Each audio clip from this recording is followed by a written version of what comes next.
Sayang, kalau aku lahiran nanti, kamu temani, kan? Kalimat itu keluar lirih dari bibirku, sambil mengusap perutku yang semakin membesar. Aku duduk di ujung ranjang, menatap Dimas yang sejak tadi sibuk dengan laptopnya di sudut ruangan. Suamiku hanya melirik sekilas tanpa melepas earphone-nya. Iya, nanti aku lihat ya jadwal kerjaanku.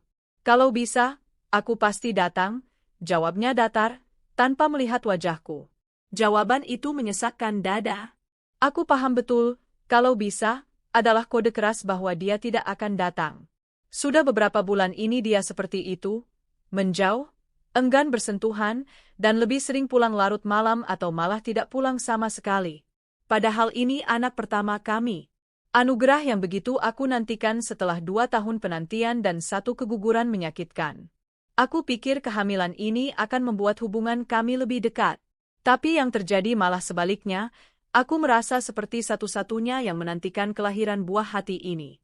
Dulu, sebelum menikah, Dimas adalah pria yang selalu cerewet jika aku sakit sedikit saja. Dia pernah sampai bolos kerja hanya karena aku demam 2 hari. Tapi sekarang, saat aku mual hebat di trimester pertama, dia tak pernah sekalipun menemani ke bidan.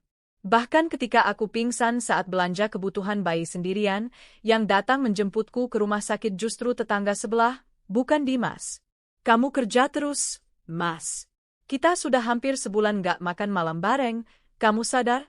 Ucapku pelan suatu malam. Dimas hanya mengangguk. Aku kerja ini buat kamu dan anak kita juga, Lee. Kamu pikir rumah, tagihan, popok bayi nanti datang dari langit? Aku terdiam. Kalimat itu menyakitkan, karena nada bicaranya seakan menuduh aku tidak tahu diri. Padahal aku tidak menuntut apa-apa. Aku cuma ingin ditemani, didengarkan, disayangi. Hari demi hari berlalu. Perutku makin besar dan kaki mulai bengkak. Aku harus pakai sandal jepit setiap hari karena sepatu tak lagi muat. Meski berat, aku tetap memasak sendiri, mencuci baju sendiri, dan belanja kebutuhan bayi sendirian. Aku sudah terbiasa menahan tangis diam-diam. Puncaknya, seminggu menjelang HPL, hari perkiraan lahir, aku terbangun tengah malam karena perutku mulas luar biasa. Kukira hanya kontraksi palsu seperti biasanya, tapi rasa sakit kali ini berbeda. Tubuhku menggigil dan perut seperti diremas dari dalam. Dengan panik, aku menelepon Dimas. Mas, kayaknya aku mau lahiran, tolong cepet pulang, ya, ucapku sambil terisak. Namun yang kudengar di ujung telepon hanyalah suara datar. Lagi rapat penting banget ini, Lee. Kamu minta tetangga aja dulu ya. Aku nyusul kalau sempat. Telepon ditutup. Detik itu aku tahu, aku tidak bisa berharap pada Dimas lagi. Dengan sisa tenaga, aku menyeret langkah keluar rumah. Untungnya, Bu Narti, tetanggaku yang baik hati, langsung membantuku ke rumah sakit dengan motor tuanya. Di ruang bersalin, aku menggenggam erat ujung selimut. Suster dan bidan terus menyemangati, tapi rasanya ada bagian dalam hatiku yang kosong. Seharusnya Dimas ada di sini, menggenggam tanganku. Seharusnya dia orang pertama yang menyambut tangisan bayi kami. Tapi dia bahkan tidak membalas pesan. 3 jam kemudian, lahirlah bayi laki-laki mungil, dengan tangisan nyaring dan mata yang mirip sekali dengan Dimas. Aku menangis sejadi-jadinya saat pertama kali menggendongnya. Tangisan campur aduk, antara bahagia, sakit hati, dan rasa kehilangan yang dalam. Malam itu, aku sendiri di kamar rumah sakit. Anakku tidur lelap di boks bayi, sementara aku menatap jendela kosong. Lampu-lampu jalanan terlihat redup. Suamiku belum juga datang. Bahkan satu ucapan selamat pun tak kuterima. Ibu yang harusnya menemaniku tinggal di luar kota. Keluargaku kecil, hanya aku dan adik yang masih sekolah. Kupandangi wajah kecil bayi di sampingku. Ayahmu nggak datang, Nak. Tapi kamu nggak sendiri. Ada ibu di sini, selalu. Keesokan harinya, Dimas datang. Itu pun hanya 5 menit, membawa sebungkus roti dan ucapan singkat. Gimana bayinya? Sehat. Kamu nggak mau gendong? Tanyaku menahan sesak. Nanti aja. Aku capek banget. Ia pergi tanpa menggendong anaknya. Aku benar-benar ingin berteriak, ingin bertanya kenapa hatinya sedingin itu. Tapi aku terlalu lelah. 2 hari setelah keluar dari rumah sakit, aku harus ke rumah sakit lagi untuk imunisasi dan cek kesehatan bayi. Kali ini aku memesan ojek online. Saat berjalan menuju ruang poli anak, langkahku terhenti. Dari kejauhan, kulihat sosok Dimas. Ia duduk di bangku tunggu, merangkul seorang perempuan muda yang sedang memegang perutnya, hamil. Aku mematung. Dunia seperti berhenti. Aku mengerjap berkali-kali, memastikan itu bukan halusinasi. Tapi tidak. Itu Dimas. Dan perempuan itu bukan aku. Tangan Dimas membelai rambut perempuan itu, lalu membawanya masuk ke ruang pemeriksaan. Aku berbalik dan menutup mulutku, menahan tangis. Dadaku seperti diremuk. Tubuhku gemetar. Tak bisa kuhitung berapa banyak pertanyaan yang berputar di kepalaku. Jadi ini alasan dia nggak bisa temani aku melahirkan? Karena dia sedang menemani perempuan lain yang sedang hamil anaknya juga? Tubuhku lemas. Aku duduk di bangku lorong rumah sakit dan menangis dalam diam. Rasanya seperti disayat ribuan pisau. Anakku di gendonganku menggeliat pelan, seolah tahu ibunya sedang patah. Hari itu, aku pulang ke rumah dengan hati kosong. Tapi bukan kosong karena tak tahu apa yang terjadi, justru karena aku sudah tahu segalanya. Aku tahu ini bukan tentang sibuk kerja. Ini pengkhianatan. Dan untuk pertama kalinya sejak menikah, aku berkata dalam hati, aku tak bisa hidup dengan lelaki seperti ini lagi. Hari-hari setelah kejadian itu terasa seperti mimpi buruk yang tidak kunjung usai. Aku mencoba bertahan, menahan segala rasa sakit demi anakku. Tapi luka di dalam dada ini seperti tidak pernah berhenti berdarah. Setiap kali mengingat wajah Dimas yang dengan hangat menggandeng perempuan lain ke ruang pemeriksaan, tubuhku kembali gemetar. Malam hari, aku menyusui sambil menangis. Aku peluk bayi kecilku erat-erat, seolah dia satu-satunya alasan aku masih hidup. Dia satu-satunya cinta yang tak akan mengkhianatiku. Dimas belum kembali ke rumah. Ia hanya mengirimi pesan singkat setiap beberapa hari, menanyakan keadaan anak kami.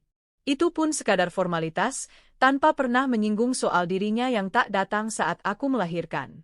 Tanpa pernah minta maaf. Suatu malam, aku memberanikan diri menghubunginya. Mas, kita bisa bicara? Butuh waktu 10 menit sampai dia membalas. Ada apa? Aku lagi di luar kota. Jawaban itu membuat hatiku semakin hancur. Aku tahu dia bohong. Aku tahu, karena 2 hari lalu aku melihatnya di rumah sakit, di kota ini, memeluk perempuan lain. Kupaksa menelan kekecewaan. Tapi aku tak bisa diam lebih lama. Aku cuma mau tanya, kenapa kamu nggak datang waktu aku lahiran? Pesan itu kubaca berulang kali sebelum akhirnya kukirim. Dimas tidak langsung menjawab. Beberapa jam kemudian baru ada balasan. Aku sudah bilang aku sibuk, Lee. Kamu tahu pekerjaanku seperti apa? Aku mendengus. Alasan klasik. Alasan yang selalu dia pakai untuk menutupi semua kejanggalannya. Apa itu alasan sebenarnya, Mas? Tulisku lagi. Tak ada balasan. Keesokan harinya, aku memberanikan diri untuk meneleponnya. Setelah 5 kali tak diangkat, akhirnya dia menjawab. Ada apa sih, Lee? Aku sibuk banget, tahu nggak? Nada suaranya ketus, seperti aku ini pengganggu. Aku menarik napas panjang, mencoba tetap tenang. Aku lihat kamu di rumah sakit, sama perempuan itu. Kamu temani dia USG, kan? Telepon tiba-tiba senyap. Hanya suara napas berat di ujung sana. Jadi, kamu bohong.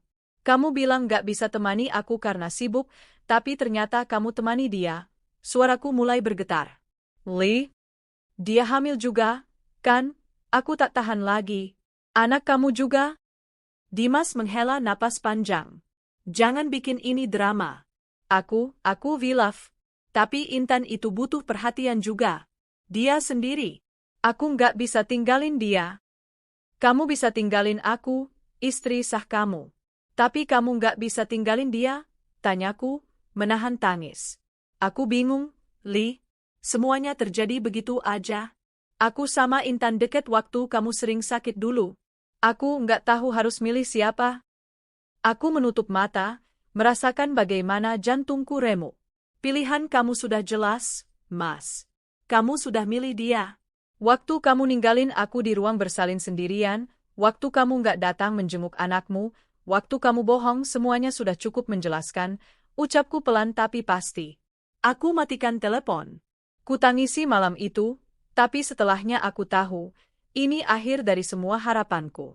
Beberapa hari kemudian, aku putuskan untuk berkemas. Aku tidak mau lagi tinggal di rumah yang dipenuhi kenangan dan kebohongan. Aku menyewa kamar kontrakan kecil di pinggiran kota.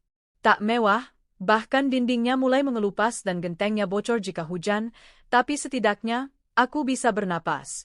Aku hanya membawa pakaian secukupnya, barang bayi, dan sedikit uang tabungan. Aku tidak minta apapun dari Dimas. Bahkan aku tidak memberitahunya aku pergi. Yang aku butuh saat itu hanyalah menjauh dari luka. Menjauh dari laki-laki yang tak tahu menghargai arti pengorbanan. Hari-hariku menjadi lebih berat, tapi juga lebih jujur. Aku mengurus bayi sendirian, dari memandikan, menyusui, hingga meninabobokan di malam hari. Kadang aku menangis di dapur karena lelah luar biasa, tapi saat menatap wajah mungil anakku, semua itu terbayar. Aku mulai menjahit pakaian bayi secara kecil-kecilan. Seorang tetangga baik hati, Bu Yanti, membantu mengenalkanku ke komunitas ibu-ibu di sekitar. Mereka memberiku bahan kain sisa dan bahkan ada yang mulai memesan baju dariku. Alia, bajunya bagus. Kamu bisa buka usaha, loh, kata Bu Yanti suatu hari. Aku tersenyum, untuk pertama kalinya merasa dihargai. Suatu malam, teleponku berdering. Dimas. Aku sempat ragu menjawab, tapi akhirnya kuangkat. Li, kamu di mana? Kamu bawa anak kita kemana? Nada bicaranya panik, seperti aku yang bersalah. Di tempat yang lebih tenang. Tempat yang bebas dari kebohongan, jawabku pelan. Jangan main-main, Li. Aku ayah anak itu. Dan aku ibunya, kataku tegas. Tenang saja, Mas. Aku nggak pernah niat menjauhkan kamu dari anakmu. Tapi aku nggak mau lagi jadi istrimu. Sunyi. Hanya suara napasnya yang terdengar di ujung sana. Li, kita bisa bicarakan ini lagi. Jangan ambil keputusan sepihak. Aku tertawa kecil, getir. Kamu sudah ambil keputusan sepihak sejak kamu memilih menemani dia, bukan aku. Aku cuma menyesuaikan diri dengan kenyataan. Beberapa hari kemudian, Dimas datang ke kontrakan kecilku. Ia membawa boneka dan popok bayi. Wajahnya lelah, rambutnya acak-acakan. Aku izinkan dia bertemu anaknya. Kubiarkan ia menggendong bayi kami, walau jiwaku tercabik melihat wajah itu tersenyum pada anak yang dulu tak dia sambut saat lahir. Apa kamu beneran gak mau coba lagi, Li? Tanyanya lirih. Aku menatap matanya. Dulu mata itu rumahku. Sekarang aku tak mengenalinya lagi. Aku terlalu sering berharap, Mas. Dan kamu terlalu sering mengecewakan. Malam itu, setelah Dimas pulang, aku menatap bintang di luar jendela kecil kamar kontrakanku. Bu, kamu hebat, gumamku pada diri sendiri sambil menggendong anakku. Kamu tidak hancur, meski semuanya berantakan. Aku tak tahu bagaimana hidupku nanti. Tapi satu hal yang pasti, aku tak lagi ingin hidup dengan orang yang tak bisa menghargai kesetiaanku. Aku tak akan melarang Dimas bertemu anaknya, karena aku tak mau anakku tumbuh dengan kebencian. Tapi untuk diriku sendiri, aku memilih pergi. Hari-hariku di kontrakan kecil itu berjalan lambat, tapi setidaknya aku bisa bernapas. Tak ada tekanan batin melihat Dimas pulang malam tanpa penjelasan, tak ada lagi tanya yang tak berjawab, atau rindu yang diabaikan. Aku mulai menyibukkan diri dengan pesanan jahit yang makin banyak. Bu Yanti bahkan membantuku mempromosikan lewat media sosialnya. Sedikit demi sedikit aku menabung, membeli lampin bayi, hingga akhirnya bisa beli kulkas kecil bekas dari tetangga sebelah. Tapi, meskipun hidupku mulai tertata, hatiku belum sembuh. Aku masih dihantui bayangan Dimas bersama perempuan itu. Wajahnya terus menghantui, terutama saat malam tiba dan rumah jadi senyap. Aku mencoba kuat, tapi tetap saja, aku seorang wanita yang pernah berharap. Dan dikhianati. Suatu siang, Bu Yanti mengetuk pintu kontrakan. Alia, ada tamu nyariin kamu. Ngaku temennya Dimas, katanya. Aku kaget. Saat kulongo ke depan, Seorang perempuan muda dengan riasan minimalis berdiri kikuk sambil memegangi tas kecil. Tubuhnya ramping, wajahnya manis. Tapi sorot matanya tak bersalah. Dia tahu siapa aku. Maaf, aku Intan. Aku menahan napas. Jadi ini dia. Perempuan itu. Aku hanya diam, menunggu dia bicara. Aku nggak berniat nyakitin kamu, sungguh. Aku juga nggak tahu Dimas sudah menikah waktu kami mulai dekat. Dia bilang kalian cuma tinggal serumah, bukan suami istri beneran. Ucapnya gugup. Dadaku seperti diremas. Tapi aku tetap diam. Intan melanjutkan, aku baru tahu semuanya setelah aku hamil dan saat itu aku sudah terlalu dalam. Tapi Dimas janji akan tanggung jawab. Dia bilang dia cinta aku. Aku menarik napas panjang. Kalau kamu kesini cuma mau bilang semua itu, aku sudah tahu. Aku nggak mau kamu salah paham. Aku juga korban, Mbak Alia. Korban? Aku akhirnya bicara. Suaraku tajam. Kamu tahu aku baru lahiran dan dia nggak temani. Kamu tahu dia bohong berkali-kali. Tapi kamu tetap bersama dia. Itu bukan korban, itu pilihan. Intan tertunduk. Air matanya menetes. Tapi aku tak bisa iba. Aku sudah terlalu lelah jadi orang baik yang selalu mengalah. Setelah pertemuan itu, aku tidak bisa tidur. Semua kata-kata Intan terngiang di kepalaku. Kupikir selama ini Dimas hanya selingkuh karena keinginan sesaat, tapi ternyata dia membohongi dua perempuan sekaligus. Dan dia masih merasa dirinya paling benar. Besok paginya, aku memutuskan untuk menyelidiki semuanya. Aku mulai dengan membuka email lama Dimas. Dulu dia pernah menyimpan password di laptop yang dia pinjamkan. Entah kenapa aku belum pernah mengeceknya, mungkin karena terlalu percaya. Tanganku gemetar membuka akun email itu. Di sana, aku menemukan jejak-jejak yang selama ini tersembunyi. Bukti pemesanan hotel atas nama Dimas dan Intan beberapa kali dalam sebulan. Tiket bioskop, reservasi makan malam, bahkan ucapan ulang tahun romantis yang dikirim via email. Dan yang paling menyakitkan, foto-foto USG Intan yang dikirim langsung ke Dimas dengan subjek, anak kita akan lahir bulan depan, Mas. Hatiku seperti dilindas truk. Sakitnya tak bisa dijelaskan. Dia menyaksikan tumbuh kembang janin di rahim perempuan lain, sementara aku, istrinya yang sah, melahirkan sendirian tanpa satupun pelukan. Aku terus menyelidiki. Kutemukan transfer rutin dari rekening Dimas ke rekening atas nama Intan, 2 juta, 5 juta, bahkan 10 juta sebulan. Sementara aku, harus berpikir 2 kali untuk beli popok. Harus memilih, listrik atau beras. Aku ditelantarkan demi perempuan yang bahkan tidak pernah merasakan jadi istri. Di titik itu, aku menangis. Tapi bukan karena lemah, melainkan karena aku merasa muak. Aku merasa bodoh pernah bertahan begitu lama. Keesokan malamnya, Dimas menelepon. Besok aku mau ketemu anak kita, ya. Aku hanya menjawab, datang aja. Dia datang malam hari. Wajahnya terlihat lebih lusuh dari sebelumnya. Tapi aku tak ingin mencari tahu alasannya.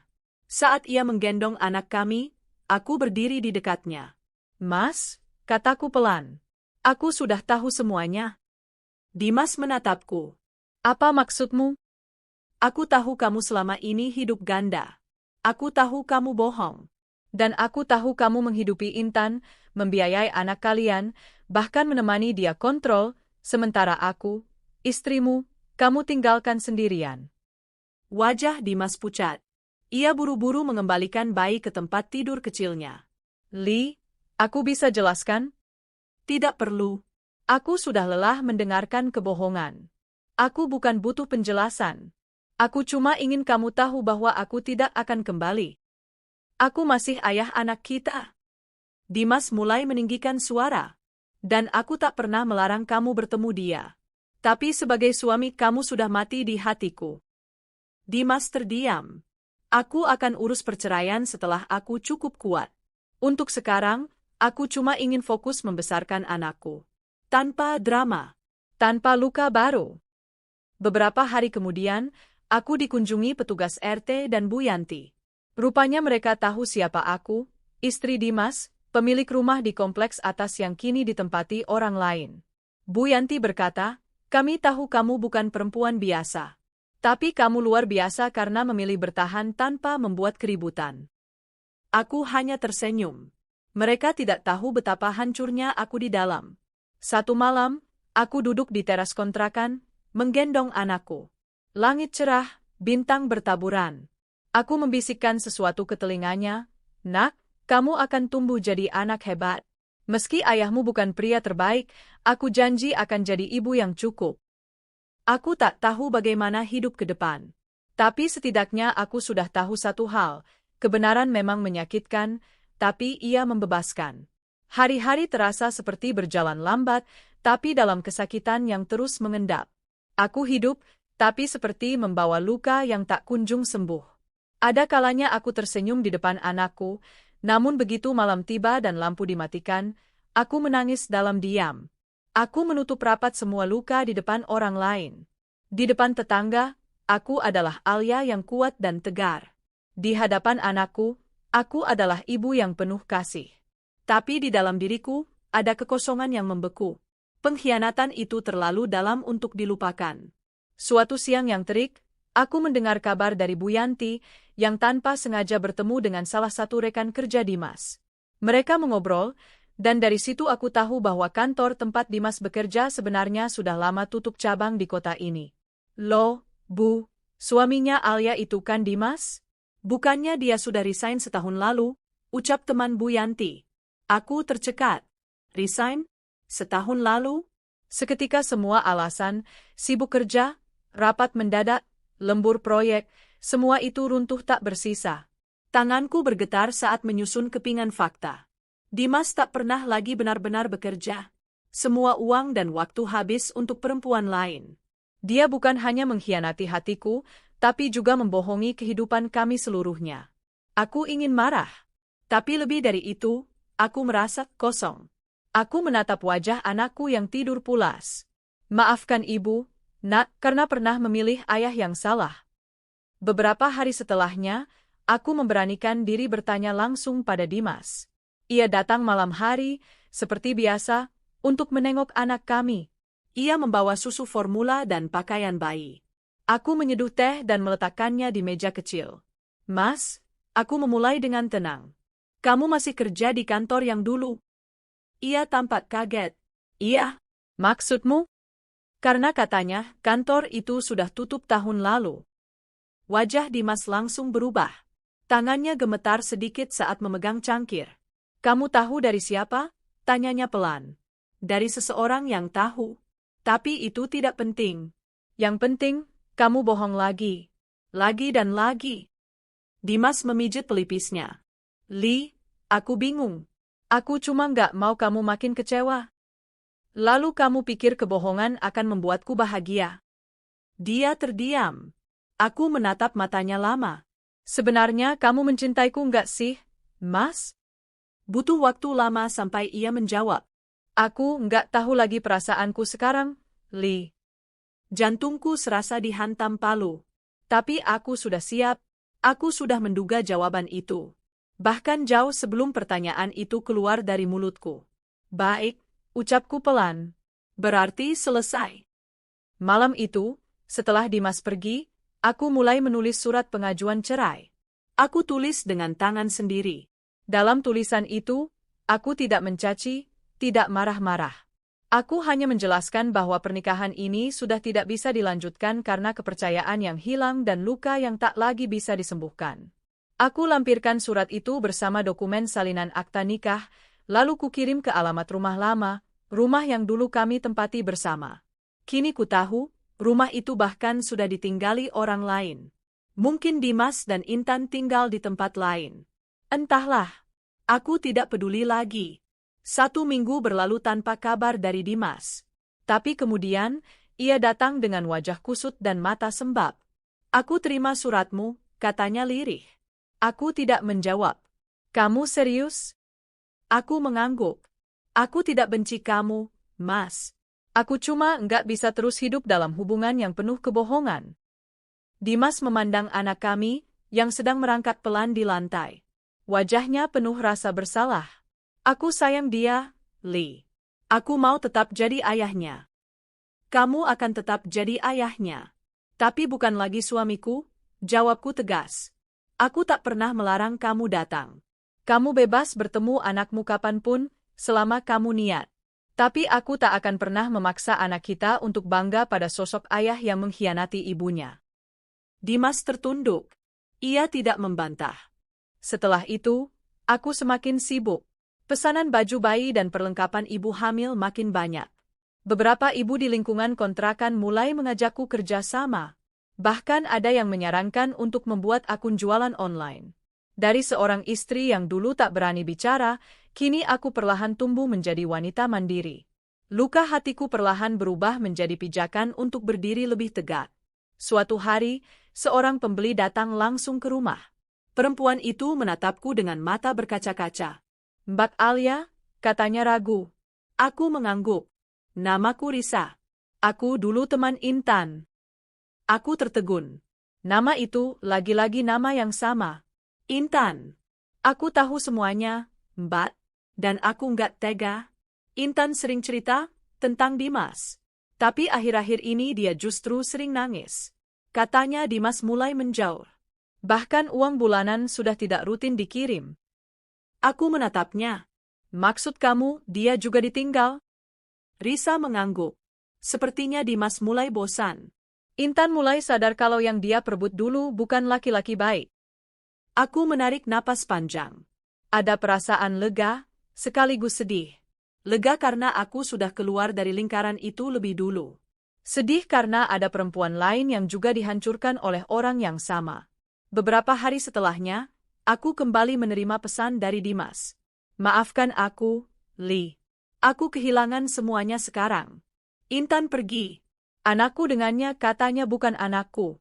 Aku bodoh." Aku menyesal. Aku membaca pesan itu tanpa ekspresi.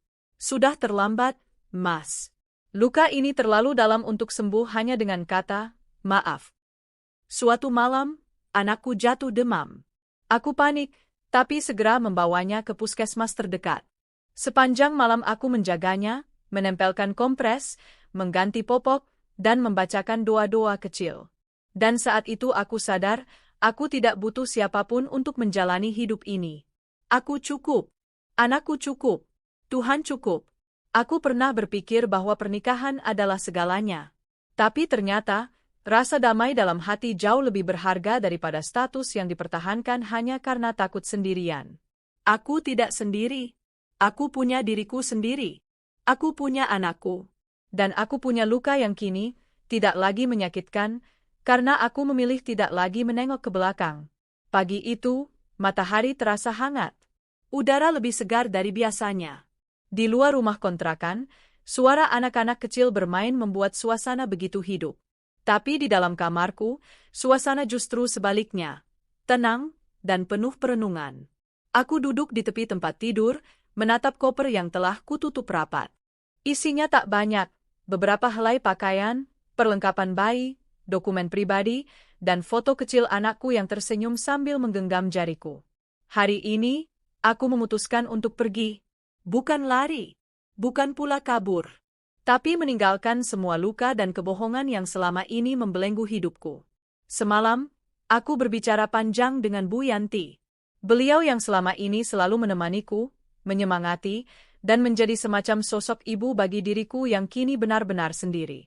"Bu, aku mau pindah," ucapku. "Mau kemana, Nak?" Aku ditawari tempat tinggal di rumah bibiku. Dia tinggal di luar kota. Ada warung kecil yang bisa aku kelola. Katanya, kalau aku mau, aku bisa tinggal di sana sambil mulai usaha kecil. Bu Yanti menggenggam tanganku. "Kamu yakin, Lee?" Aku mengangguk. Aku nggak bisa terus di sini. Tempat ini terlalu penuh kenangan.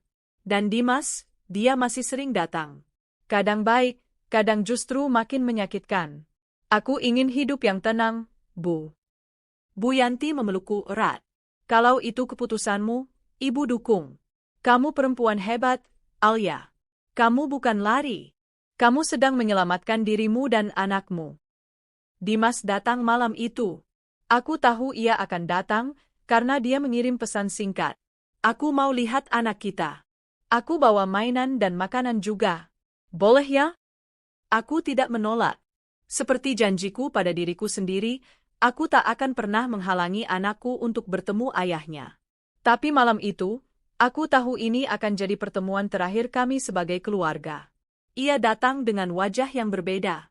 Bukan lagi Dimas yang arogan dan sok tahu. Bukan pula Dimas yang merasa paling benar. Ia datang dengan raut lelah, mata merah, dan kerutan yang semakin jelas di dahinya. "Li," ucapnya pelan. "Kamu kelihatan capek." "Aku memang capek," jawabku jujur. "Tapi aku juga lega. Aku tidak hidup dalam kebohongan lagi." Ia menatap anak kami yang tengah tertidur di kasur kecil. Ia duduk di sampingnya, menyentuh pipi mungil itu pelan. "Kamu tahu aku menyesal," katanya. Aku hanya diam. Penyesalan itu datang setelah semuanya hancur. Setelah perempuan yang dia bela-bela dulu meninggalkannya. Setelah ia sadar, rumah yang nyaman itu kini kosong. Setelah ia tahu, perempuan yang paling tulus justru yang ia abaikan saat paling butuh. Aku tahu kamu nggak bisa percaya aku lagi. Tapi bolehkah, aku berharap suatu hari nanti kamu memaafkan. Aku mengangguk kecil. Aku sudah memaafkan, Mas. Tapi memaafkan bukan berarti melupakan, apalagi kembali. Kita sudah sampai di akhir. Dimas menunduk. "Kamu mau kemana?" Aku menarik napas dalam-dalam. "Besok aku pindah.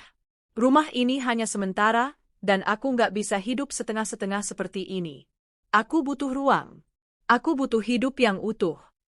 Boleh aku tahu alamatmu nanti?" "Boleh. Tapi bukan untuk kamu ganggu atau minta balikan. Hanya supaya kamu tetap bisa bertemu anakmu." Dimas menatapku lama. "Kamu benar-benar berubah." "Aku tidak berubah, Mas. Aku hanya belajar mencintai diriku sendiri." Pagi harinya, aku berangkat. Mobil pick-up sederhana milik kenalan Bu Yanti membantuku mengangkut barang-barang. Tidak banyak, hanya cukup untuk satu ruangan kecil. Saat mobil mulai berjalan, aku memandangi kontrakan mungil itu untuk terakhir kalinya. Ada begitu banyak kenangan, tangis, tawa, perjuangan, keputusasaan. Tapi sekarang, aku meninggalkannya dengan hati yang tidak lagi patah. Di pangkuanku, anakku tertidur pulas. Tangannya menggenggam jemariku erat. Seakan ia tahu, ibunya tidak kalah. Ibunya sedang bangkit. Rumah bibiku di luar kota jauh lebih sederhana, tapi ada kehangatan yang menenangkan. Ia menyambutku dengan pelukan hangat dan berkata, "Di sini kamu mulai dari nol. Tapi kamu tidak sendiri." Warung kecil itu terletak di pinggir jalan kampung yang ramai. Bibiku sudah lanjut usia dan tak sanggup mengelola sendiri. Jadi aku membantunya. Kami menjual kebutuhan harian, jajanan kecil, hingga perlengkapan ibu dan bayi yang kudatangkan dari sisa usahaku menjahit. Lambat laun, warga mulai mengenalku. Mereka datang bukan hanya untuk belanja, tapi juga sekadar ngobrol. Aku mulai merasa hidup. Beberapa minggu kemudian, Dimas menelepon. "Aku sudah transfer untuk kebutuhan anak. Sudah kamu terima?" "Iya, sudah. Terima kasih," jawabku singkat. "Kamu baik-baik aja di sana?" "Aku baik. Dan aku harap kamu juga begitu. Fokuslah membangun hidupmu kembali. Bukan untukku, tapi untuk anak kita." Percakapan itu singkat, tapi cukup. Aku tidak membencinya. Aku tidak berharap dia menderita. Aku hanya ingin dia tahu, aku sudah tidak berharap apapun lagi darinya. Suatu sore, aku duduk di depan warung, menatap matahari yang mulai tenggelam di balik pepohonan. Anakku yang kini sudah bisa berdiri, berusaha mengejar ayam tetangga. Tawanya riuh, polos, dan penuh semangat. Aku tersenyum. "Bu," katanya ceria, menunjuk matahari. "Itu apa?" "Itu mentari, Nak. Dia pergi setiap sore, tapi besok pasti datang lagi." "Kenapa?" "Karena walau pergi, mentari tahu ada yang menanti dia kembali. Tapi ibu tidak seperti mentari. Ibu pergi karena tahu, ibu harus menjemput cahaya sendiri." Anakku hanya tertawa, belum paham makna kata-kata itu. Tapi suatu hari nanti, dia akan tahu bahwa ibunya pernah memilih pergi, bukan karena menyerah tapi karena mencintai dirinya sendiri terlalu dalam untuk terus bertahan dalam luka. Sudah hampir 3 bulan sejak aku dan anakku tinggal di rumah bibiku di luar kota. 3 bulan yang terasa seperti waktu yang panjang, tapi juga penuh perubahan yang tak kusangka bisa kulalui. Pagi-pagi sekali, aku sudah bangun dan mulai menata warung kecil di samping rumah. Sambil menggendong anakku yang kini sudah mulai cerewet dan belajar bicara, aku merapikan rak jajanan, menghitung stok telur, serta menyiapkan termos air panas untuk pembeli yang biasanya membeli kopi sachet. "Hai Bu Alia," sapa seorang ibu muda sambil berjalan menggandeng anak kecil. "Selamat pagi, Bu Reni. Mau belanja apa hari ini?" "Telur setengah kilo ya, sama sabun cuci. Anakku juga minta permen," katanya sambil tersenyum. Aku mengambilkan pesanan dan menyerahkan kembalian. Percakapan ringan seperti ini menjadi rutinitas yang menyenangkan bagiku. Perlahan, aku mulai dikenal oleh warga sekitar. Mereka tahu aku janda muda dengan 1 anak, tapi tak banyak yang tahu kisah luka di balik senyumanku. Dan aku tak merasa perlu menceritakannya. Di tempat baru ini, aku ingin menjadi aku yang baru, bukan Alia yang disakiti, tapi Alia yang kuat dan sedang membangun kembali hidupnya dari puing-puing. Suatu siang, saat aku sedang menyuapi anakku, sebuah motor berhenti di depan warung. Seorang laki-laki turun dari motor itu. Ia memakai kemeja lengan panjang yang digulung hingga siku, dengan rambut sedikit acak-acakan tertiup angin. "Permisi, ini warung Bu Alia?" tanyanya sopan. Aku mengangguk sambil meletakkan sendok. "Iya, betul. Mau beli apa, Pak?" "Saya Raka. Dulu teman SMA-nya Bu Yanti. Saya dengar Ibu sekarang bantu kelola warungnya ya?" Aku mengangguk, sedikit bingung. Saya baru pindah ke desa sebelah. Rencana mau buka bengkel kecil. Tadi mampir ke rumah Bu Yanti, tapi kata beliau sedang di rumah saudaranya. Jadi saya ke sini, jelasnya. "Oh begitu. Silakan duduk, Pak Raka. Mau minum kopi?" tawarku. Dia tersenyum ramah. "Boleh, kalau nggak merepotkan." Itu pertama kalinya dalam waktu yang lama aku berbincang dengan laki-laki selain Dimas, dan merasa nyaman. Raka tidak banyak bertanya soal masa laluku. Ia lebih banyak bercerita tentang rencana bengkelnya, tentang motornya yang rewel, dan tentang kucing liar yang tiba-tiba melahirkan di teras rumahnya. Sesekali, kami tertawa bersama. Rasanya seperti angin segar masuk ke dalam hidupku yang lama tertutup rapat. Beberapa hari setelah pertemuan itu, Raka sering mampir. Kadang beli air galon, kadang minta tolong dicarikan pemasok sayur untuk warung kakaknya. Dan setiap kali datang, ia selalu membawa sesuatu untuk anakku, kue, susu, atau sekadar balon kecil. Awalnya aku canggung, tapi lama-lama, aku mulai terbiasa. "Alia," katanya suatu sore saat warung mulai sepi. "Kamu kuat ya?" Aku menoleh padanya. "Kenapa tanya begitu?" "Karena aku bisa lihat dari caramu tersenyum." Itu senyum orang yang pernah patah, tapi memilih berdiri lagi. Aku terdiam. Lalu aku menjawab pelan, mungkin karena aku nggak punya pilihan lain. Kalau aku terus larut dalam luka, siapa yang jaga anakku? Raka mengangguk. "Aku nggak tahu masa lalumu, dan aku nggak perlu tahu kalau kamu belum siap cerita. Tapi kalau kamu butuh teman ngobrol, aku selalu ada di bengkel belakang masjid. Jangan sungkan." Aku tersenyum. Kata-kata sederhana itu membuat hatiku hangat. Aku tak merasa sendiri lagi. Suatu malam, aku duduk di depan kamar sambil memangku anakku yang mulai mengantuk. Bulan bersinar terang di atas langit yang cerah. Suara jangkrik bersahutan, menambah syahdu suasana. Tiba-tiba ponselku bergetar. Sebuah pesan masuk dari Dimas. "Aku besok ke sana. Boleh? Kangen sama anak." Aku menatap layar itu lama. Tak ada amarah lagi. Tak ada harapan juga. Yang ada hanya satu, ketegasan. "Boleh, tapi hanya untuk bertemu anak. Jangan berharap lebih." Balasan itu kuketik dengan tenang. Tak lagi ada getaran di jari seperti dulu. Aku bukan perempuan rapuh yang bisa goyah oleh janji-janji manis. Keesokan harinya, Dimas benar-benar datang. Dia membawa boneka besar dan pakaian anak-anak. Ia bermain dengan anak kami, menggendong, mencium keningnya, dan memeluknya erat. Tapi aku tahu, itu semua tak akan pernah cukup untuk menebus luka di masa lalu. Setelah 1 jam, ia berdiri dan menatapku. Kamu kelihatan lebih bahagia. Karena aku memang bahagia. Dimas tersenyum kaku.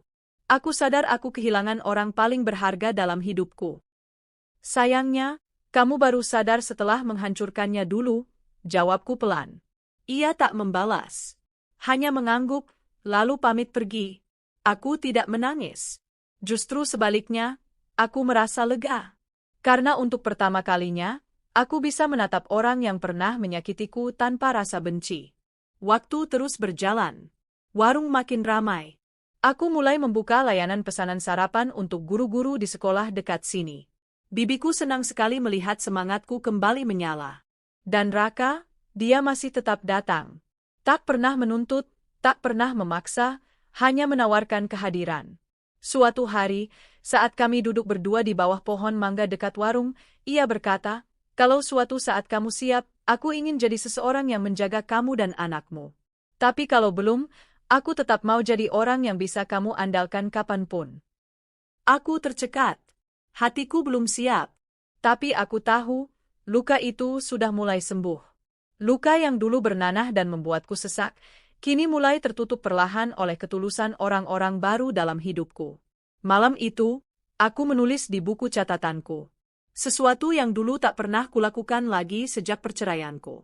Tapi malam itu, aku ingin menulis sebagai pengingat bahwa aku masih hidup dan kini lebih kuat. Dulu aku disakiti dan dibohongi. Tapi hari ini aku tersenyum karena aku memilih tidak tinggal di tempat yang sama. Aku memilih pergi, bukan karena menyerah, tapi karena ingin pulih. Dan ternyata, pulih itu bukan berarti kembali seperti dulu, tapi menjadi versi yang lebih baik dari diriku sendiri. Pagi itu, udara terasa begitu segar. Aku menatap langit biru dari jendela dapur kecilku sambil menyeduh teh. Di luar, suara anakku berceloteh dengan kucing peliharaan bibiku terdengar menyenangkan. Setahun sudah berlalu sejak hari di mana aku meninggalkan Dimas dan semua luka yang ia tinggalkan. Setahun yang penuh perjuangan, air mata, tapi juga keberanian yang tak pernah kuduga aku punya. Warung kecil kami kini semakin ramai. Aku bahkan mempekerjakan 2 tetangga untuk membantu. Kami menambah meja kecil di depan untuk pelanggan yang ingin makan di tempat. Di sisi lain, aku juga mulai menerima pesanan kue ulang tahun rumahan, hobi lamaku yang sempat terkubur karena kesibukan sebagai istri yang selalu disia-siakan. Hari ini, aku diminta menjadi narasumber di acara pengajian ibu-ibu tentang kekuatan perempuan dalam menghadapi ujian hidup. Ketika pertama kali diajak, aku hampir menolak. Tapi bibiku berkata, "Alia, kamu sudah melalui banyak hal. Ceritamu bisa jadi kekuatan untuk orang lain." Aku mengangguk saat itu. Karena aku tahu, menyembuhkan diri juga bisa berarti membantu menyembuhkan orang lain. Acara itu diadakan di aula kelurahan. Sederhana, tapi ramai. Puluhan ibu-ibu duduk dengan antusias, beberapa membawa anak kecil mereka. Saat namaku dipanggil, dadaku berdebar. Tapi aku mantap melangkah ke depan. "Assalamualaikum warahmatullahi wabarakatuh." Aku membuka dengan salam, lalu memulai cerita. Saya bukan orang hebat. Saya bukan tokoh besar. Saya hanya seorang perempuan yang pernah patah hati begitu dalam karena orang yang paling saya cintai justru menghancurkan saya saat saya paling lemah. Saat saya melahirkan anak pertama kami, suami saya memilih menemani selingkuhannya ke rumah sakit yang sama. Ruangan itu hening. Beberapa ibu mulai terisak pelan. Saya tidak ingin hidup lagi dengannya. Saya tidak ingin anak saya tumbuh di dalam rumah yang penuh kepura-puraan. Maka saya pergi. Dan saat saya pergi, saya belajar bahwa pergi bukan berarti kalah. Tapi karena saya ingin hidup dan ingin anak saya tumbuh dengan seorang ibu yang bahagia. Aku menyeka air mata yang tanpa sadar turun. Dan hari ini, saya bisa berkata, saya bahagia. Bukan karena saya menemukan pengganti, tapi karena saya menemukan kembali diriku yang sempat hilang. Saya berdiri bukan karena tangan orang lain, tapi karena saya percaya, perempuan itu kuat. Kita semua kuat. Tepuk tangan pecah. Aku tak menyangka, ada begitu banyak perempuan yang tersenyum sambil menitikkan air mata. Beberapa mendekatiku dan memelukku. Kamu kuat sekali, Mbak Alia, kata seorang ibu muda. Kisahmu menguatkan saya yang juga sedang bercerai, ucap yang lain. Aku pulang hari itu dengan hati penuh. Rasanya seperti luka lama di dadaku benar-benar telah kering dan berubah jadi kekuatan. Beberapa minggu kemudian, Raka datang ke warung seperti biasa. Tapi kali ini ia membawa sebuah map dan wajahnya terlihat lebih serius. Alia, aku dapat tawaran dari temanku untuk buka bengkel yang lebih besar di kota, katanya pelan. Mereka minta aku bantu kelola. Tapi aku nggak mau pergi tanpa bicara dulu sama kamu. Aku memandangnya lama. Ada sesuatu yang berdebar di dadaku. Aneh rasanya, dulu aku takut kehilangan Dimas, tapi tak ada satupun dari semua kenangan itu terasa hangat seperti saat aku bersama Raka. Ia memang tak pernah menyatakan cinta secara gamblang. Tapi caranya hadir, caranya menjaga, bahkan saat aku sedang tidak bisa mencintai siapapun, itulah bentuk cinta paling tulus. Kamu akan pergi jauh? Tanyaku. Sekitar 2 jam dari sini. Aku belum tahu berapa lama. Tapi kalau kamu mau, aku ingin kamu dan anakmu ikut. Aku terdiam. Aku tahu ini mendadak. Tapi ini bukan soal bengkel atau kota. Ini soal kita. Aku tahu kamu belum tentu siap memulai hubungan baru. Tapi aku siap menunggu. Aku hanya ingin kamu tahu, kamu tidak sendiri. Aku tersenyum. Bukan senyum bimbang. Tapi senyum penuh keyakinan. Raka, aku tidak akan ikut kamu. Tapi bukan karena aku menolakmu. Aku hanya ingin memilih hidupku sendiri lebih dulu. Aku ingin hidup ini tetap tentang aku dan anakku. Kalau nanti waktunya tepat dan kalau kamu masih di sana mungkin takdir akan mempertemukan kita lagi. Ia menunduk sebentar, lalu tersenyum. Jawabanmu justru membuatku makin menghormatimu. Kami berpisah hari itu tanpa janji, tanpa air mata. Tapi ada kelegaan yang nyata. Aku tahu, aku sudah tak lagi mencari pelarian. Aku hanya ingin memastikan bahwa setiap langkah yang kuambil adalah untuk diriku sendiri. Bukan karena luka, bukan karena takut, dan bukan karena ingin membalas masa lalu. Kini anakku berumur 2 tahun. Ia tumbuh sehat, ceria, dan sangat aktif. Aku menyekolahkannya di PAUD kecil yang sederhana. Setiap pagi aku menyiapkan bekalnya, mengecup keningnya, dan mengantar sambil menggenggam tangan mungilnya. Ia sering bertanya, "Bunda, ayah kenapa nggak tinggal sama kita?" Dan aku akan menjawab, "Karena bunda dan ayah sudah punya rumah masing-masing. Tapi ayah tetap sayang kamu." Aku tidak pernah memutuskan hubungan anakku dengan ayahnya. Meski di hatiku tak ada lagi tempat untuk Dimas, tapi aku tahu, sebagai ayah, ia tetap punya hak untuk hadir di hidup anak kami. Sesekali ia datang, membawa mainan, mengajak bermain, lalu pergi lagi. Aku tidak membencinya. Aku hanya sudah benar-benar merelakannya. Suatu sore, aku duduk di bangku panjang di depan rumah sambil menulis di buku catatanku. Kadang kita harus hancur untuk tahu kita bisa bangun kembali. Kadang kita harus kehilangan, agar sadar siapa yang benar-benar kita butuhkan. Aku bukan perempuan yang sempurna. Tapi aku adalah ibu yang mencintai anakku sepenuh hati. Dan hari ini, aku hidup bukan lagi karena orang lain. Aku hidup karena aku memilih untuk bahagia. Aku menutup buku itu, menatap anakku yang tengah berlari mengejar kupu-kupu di halaman, dan tersenyum. Hari ini, aku bukan lagi istri yang diselingkuhi. Bukan lagi perempuan yang ditinggal saat melahirkan. Hari ini, aku adalah Alia. Perempuan yang utuh dengan luka yang sudah sembuh. Perempuan yang bangkit bukan untuk membuktikan apa-apa, tapi karena tahu bahwa dirinya pantas bahagia.